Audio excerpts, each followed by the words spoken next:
د دې تعزیتي غونډې صدر ډېر ګران ډېر قدرمن بختي روان عمر خیل صاحب ته چې هغوی راشي او زموږ سره او ستاسو سره خپل خیالات شریکي. بختي روان عمر خیل صاحب. بسم الله الرحمن الرحیم. ډېرو قدرمنو مشرانو، شاعرانو، ادیبانو، زما ملګرو، د دې خاورې پښتنو ښاغلیو، زه ټولو وړاندې ستاسو مننه کوم، منندوی یم چې په دومره معتبره او درنه غونډه کې جان بادشاه سر صاحب په تعزیتي غونډه کې ماته د ناستې موقع راکړه. ډېرې لویې خبرې وشوې، درنې خبرې وشوې، خوږې خبرې وشوې، د کار خبرې وشوې، په نظم کې وشوې، په نثر کې وشوې، خو دا نه چې ګنې د اثر صاحب ژوند او یا دغه کار او زیار احاطه کړی شو. دا ډېرې لږې خبرې وې، ځکه چې د ملګرو نه مې واورېده چې اثر صاحب 30 کاله کم از کم لکه 30 کاله پوره د دوی مشري کړې ده د دې ټولنې.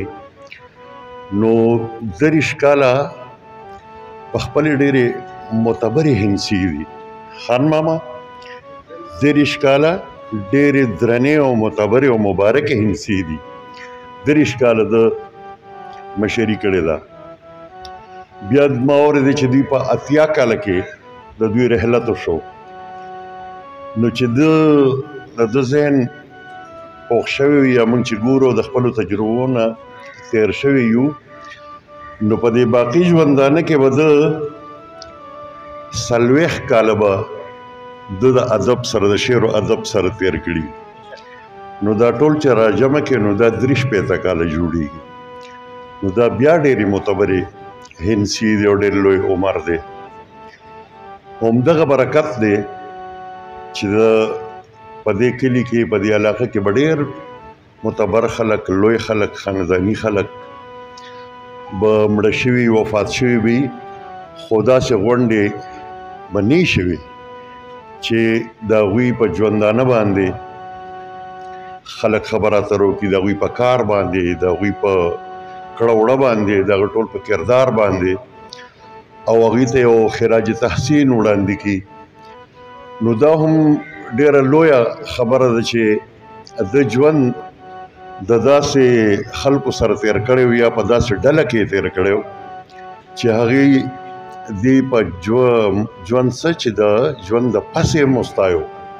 موږ عموماً دا خبره کوو چې پښتانه په مرګ ورته سړی ډېر درنېږي، خو دا هم ډېره لویه د سعادت خبره ده چې د مرګه پس دی څوک په ښو ټکو باندې یاد کړي، او چې بیا داسې د صاحب الرای خلک، د قلم خاوندان، د فکر خاوندان، د کتاب سره چې چا پوره ژوند تړلی عمر ورکړی دی، هغه خلک د یو رحلت شوي شخصیت د یو خدای بخلي په حواله باندې ډېرې ښې خبرې وکړي، نو دا د هغه د ایماندارۍ او د بخښنې او د هغې دپاره ډېره کافي ده او ډېر لوی ثبوت دی. او موږ د مشرانو نه اورېدلي هم دي او عالمان فاضلان وایي هم او لوستي هم دي چې یو ټولګی، یو څو کسان، یوه ډله د چا باره کې دا ووایي چې دا ډېر ښه سړی و، دا ډېر ایماندار سړی و، نو الله تعالی یې مغفرت کوي، هغه واقعي ښه سړي او ایماندار سړي. نو چې داسې د قلم خاوندان او دا راغونډ شي او د فکر خاوندان، د سوچ خاوندان او د یو شخصیت باره کې دا خبره وکړي چې دا ډېر لوی سړی و، دا ډېر عظیم سړی و، دا ډېر ښه سړی. نو داسې مرګ خو د هر مسلمان آرزو ده چې زه دې پس د مرګه یاد شم. زه اکثر ملګرو ته وایم، الهام صاحب د دوی نس زه وایم د مستقبل دومره سوچ مه کوئ، د خپل ماضي سوچ کوئ. مستقبل چې دی دا غیر یقیني دی، سبا شته او که نه زما، خو پرون زما شته. دا د اثر سے پرون دی چې موږ یې نن پې خبره کوو. نو چې د ماضي سوچ دی وکړو نو مستقبل به دې هم روښاني او حال به دې هم روښاني. خو چې سوچ دی د ماضي وکړو چې سبا به ما خلک په څه یادي، په ښه به مې یادي او که په بد مې یادي. د سوره یوسف یو آیاتونه دي او سوچې فاطر السماوات والارض انت ولی فی الدنیا والآخره. یو دعا ده الله تعالی دوی چې د ځمکې او اسمانونو جوړونکي هم ته زما ولی هم ته زما پالونکی هم په دنیا کې هم په آخر کې. خو بیا څه وایي چې څه توفني مسلما والحقني بالصالحین، مسلمان مې مړ کې او ژوند راله د صالحین او د نیکانو د دې خلکو سره راکړي. نو دا هغه نیکان خلک یا هغه ملګرتیاوې د سړي چې په ژوند کې تېرې چې بیا د دې د مرګه پس په ښو لفظونو باندې یاد. او الحمدلله زمونږ جان بادشاه سر صاحب چې دا تصویر نه هم هغه خپل حسن او هغه مینې راساسي کوم چې زموږ په محفلونو کې موږ سره کېناستو ټوکې ټکالې به هم کولې، شعرونه به هم اورېدل، موږ به ورسره هم ټوکې ټکالې کولې. ډېر عجیبه انسان و، الله دې مغفرت نصیب کړي. او د مرګ داسې ده چې خوشحال به فرمایي چې مړه هغه چې نه یې نوم نه یې نشان وي، مړه هغه چې نه یې نوم نه یې نشان وي، تل تر تله په ښه نوم پایي ښاغلي خلک تل تر تله پایي دوی ژوندي وي. دوی خو ډومرینه. او عباسین یوسفزي چې یو شعر چې هغه وایي چې مرګې خو د جانان غېږ له تله دي خوشحالي ده، مرګې خو د جانان غېږ له تله دي خوشحالي ده، او ژوندون هم له جانان عبارت دی ځکه خوږ دی. د افګار صاحب خبره وکړه او یو کشر د شعر یو مصره هم وه چې دی ډېر ژوند پرسته و. دا هم ډېر لوی سعادت دی. ژوند تېرول دي، ژوند کول دي، بل له ژوند ورکول دي، په خپله ژوندی پاتې کېدل دي. کني یو حدیث مبارک را یادېږي وي چې د نبي علیه السلام سره یو د هغه وایي چې نبي علیه السلام فرمایي چې که ستا سره یو شین بوټی په لاس درشي او ته پوهېږې چې سبا قیامت دی خو هم یې ته نن نال کا. ته پوهېږې چې سبا قیامت دی خو دا شین بوټی ته نن نال کا، ځکه چې نن خو قیامت نشته، نن خو قیامت نه دی، خو ته به ژوند له وده ورکې، ته باندې د ژوند ذمهواري ده، دا شین بوټی ته نن ولګوه. نو د خیبر افریدي او هغه راته یادېږي، هغه ماته یو خط رالېږلی و د مرګ نه یو هفته مخکې. زمونږ د هغوی ډېر اټیچمنټس و، ډېره ښه دوستي مو ورسره. نو هغه په خط کې یو ډېرې تاریخي خبرې وې. یو خبره پکې دا و چې مرګ نشته، په اصل کې مرګ نشته. مرګ چې دی کم چې مادي مرګ دی زمونږ، دا اصل کې د یو ژوند خاتمه ده او د بل ژوند شروعات دي. مرګ په منځ کې بالکل نشته. او بیا پسې لیکلي چې هم تو زندگی ہے یا کوئی طوفان ہے، हम तो इस जीने के हाथों मर चले. دا منګه ژوند تېرو موږ خو د دې له دلاسه مړه شو. او د اندیش صاحب یو شعر چې مرګ میلمه دی ای اندیشه د احساس تر طبیعته. مرګ یو داسې میلمه دی رحمان رحیم چې دا ستا په احساساتو باندې ډیپینډ کوي چې دا دی که نه دی، تاله راغی که نه دی راغلی. مرګ میلمه دی ای اندیشه د احساس تر طبیعته، چاله ورځ کې سو ځله او چاله ژوند کې یو وار راشي. چاله ورځ کې سو ځله، چاله ژوند کې یو وار راشي. نو دا سو ځله چې راځي نو دا د شاعر ادیب له ډېر راځي. دا زه لږ خبره خیر دی کومه، یوه خبره به وکړم بیا خبرې ختموم. زما خیال لري یو ټرمینالوژي ده کوپینګ میکانیزم. دا داسې چې کله سړی ډېر خفه شي، کله سړی ډېر خوشحاله شي، کله سړی ډېر ویریږي، یا یعنې داسې څه ابنارملټي راشي چې هغه د روټین نه یا د عام ژوند نه لږه سیوی، نو دی بې اختیاره شي، دی ګډې وډې وي، دی ګډوډ حرکتونه کوي. لکه تاسو په دې ژوند کې وګورئ، تاسو به دا خبره نوټ کړئ، داسې بیا دا په ماشومانو کې سپیشلي، نو د ماشومانو خپل دي، د لویو خپل دي، د هر چا خپل خپل کوپینګ میکانیزم دی. دا خندا چې کوم دی که نه، دا هم د هغې عمل دی. اوس خندا څه شی دی؟ خو یو کار داسې وشي چې ته وخاندې، او دا ژړا څه شی دی؟ خو یو کار داسې وشي چې ته وژاړې. نو داسې څه کارونه وشي چې شاعر بې اختیاره وویږي.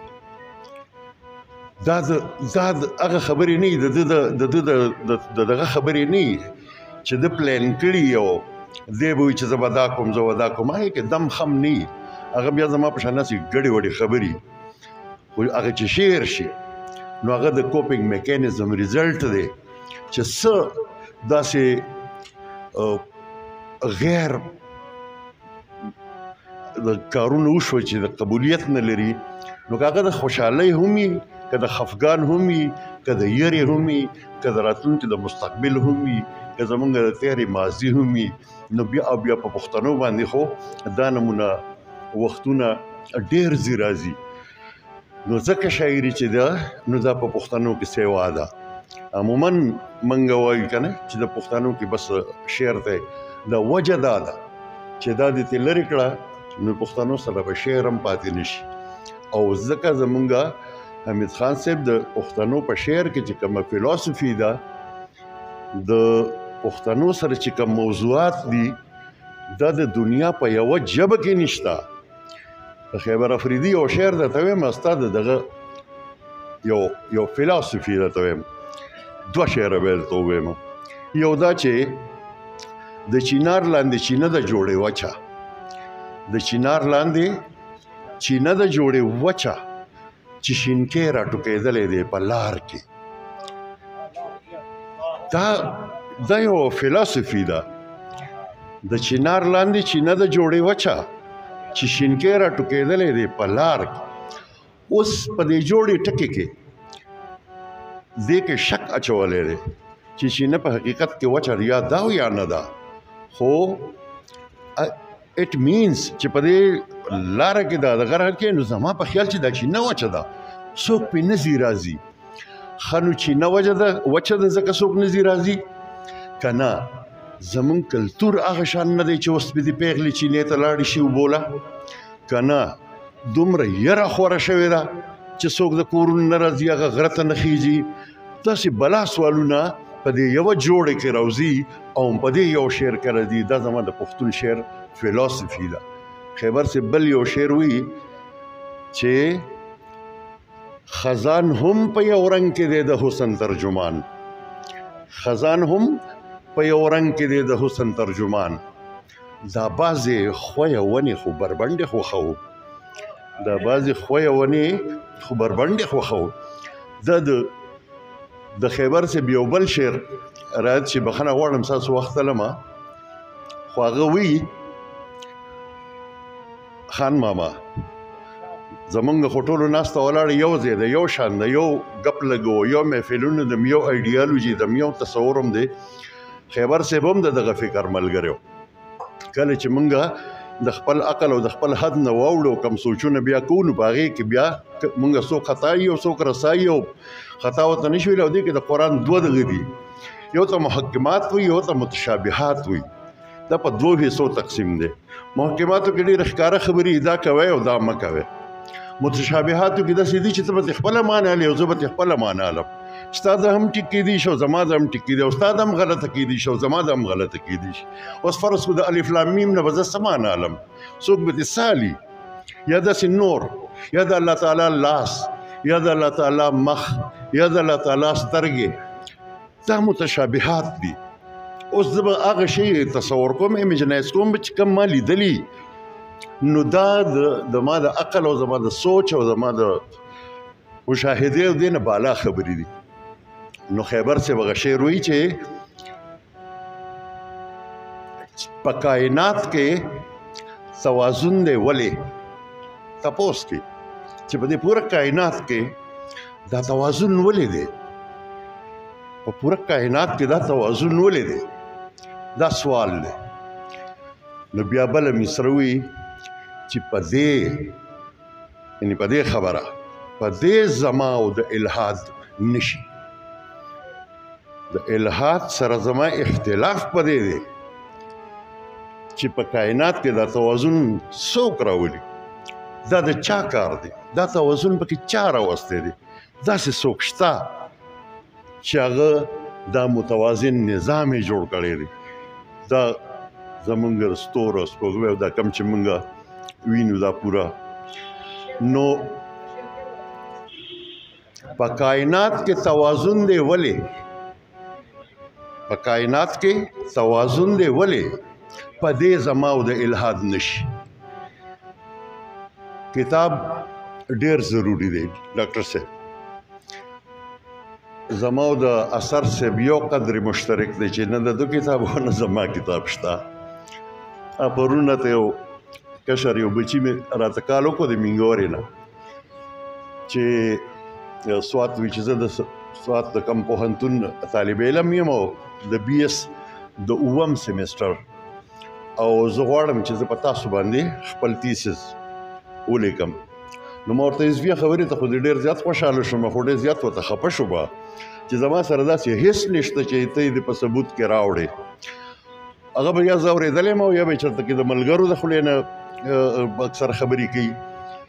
نو ما چې ما سره داسې هیڅ نشته چې ته په دغه کې ورکې ځکه چې دا خو ریسرچ میتھډالوجي دا ده چې ته به د صفحې نمبر د کتاب نوم د هغې د پبلشنګ دغه ټول هر څه دا به ته لیکې نو هله به ستا خبره شي نو دا به قانع او دا به قوي.